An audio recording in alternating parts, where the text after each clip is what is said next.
জল খেতে গেলে যদি কাশি হয় তাহলে কি করবে সেই লোক?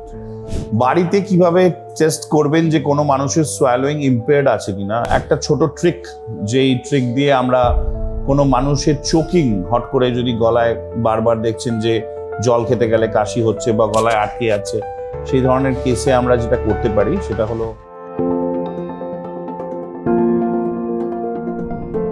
আমরা একটা ট্রিক, সিম্পল ট্রিক বলতে পারি, যেটাকে বলা হয় চিন টাক কিংবা চিন ডাউন করে সোয়ালো করা। এটা করলে কি হয় যে এয়ারওয়েটা থাকে বা যেটা ল্যারিঞ্জিয়াল পার্টটা থাকে ওটা এপিগ্লটিসের নিচে চলে আসে এবং খাবারটা দুদিক দিয়ে পাইরিফর্ম ফসা বা খাদ্যনলী থেকে চলে যেতে পারে। আসলে আমরা শ্বাসনলীটাকে বন্ধ করে খাদ্যনলীটাকে আরও বেশি খুলে ফেলছি, যার জন্য কিছুই খাদ্যনলীর দিকে, শ্বাসনলীর দিকে যাচ্ছে না এবং কাশি হচ্ছে না। তো এটা একটা সিম্পল ট্রিক, মাথা নিচু করুন কিংবা একটুখানি এরকমভাবে গলার চেষ্টা করুন।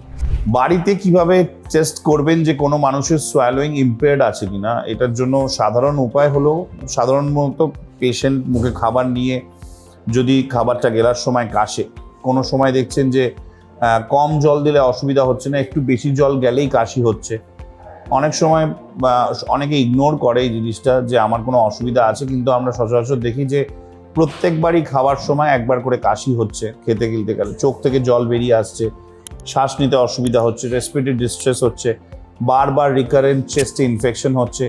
এই ধরনের কেসে কিন্তু ডেফিনেটলি আমরা প্রেডিক্ট করব যে মানুষটির একটি ডিসফেজিয়া বা সোয়ালোয়িং ডিফিকাল্টি হচ্ছে, এবং এটা বাড়িতে টেস্ট করার এটাই নিয়ম।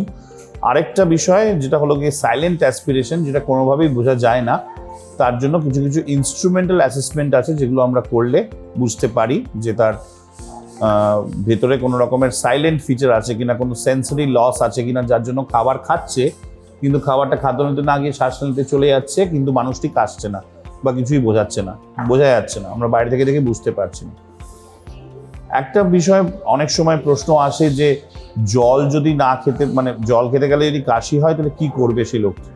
খুব সিম্পলি মার্কেটে থিকনার বলে একটি প্রোডাক্ট আছে বা থিকেন আপ বলে একটি প্রোডাক্ট আছে, অনেক রকমের নাম আছে। বেসিক্যালি জেন্থেলগাম মলিকিউল পাউডারের মতন দেখতে হয়, সেটা কাপে রেখে তার উপরে যদি আমরা জল, চা বা যে কোনো লিকুইড কনসিস্টেন্সি দিই, তাহলে ওটা কনসিস্টেন্সিটা বেড়ে যায়, মানে ডেন্সিটিটা বেড়ে যায়, ওটা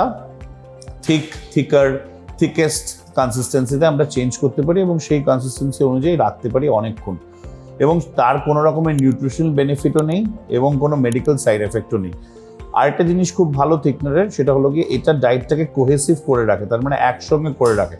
যদি কোনো ডায়েট একসঙ্গে থাকে তাহলে মুখের রেসিডিউ হওয়ার চান্সেসটাও কম। তো এটাই ইনফরমেশন ছিল আজকের জন্য। নমস্কার।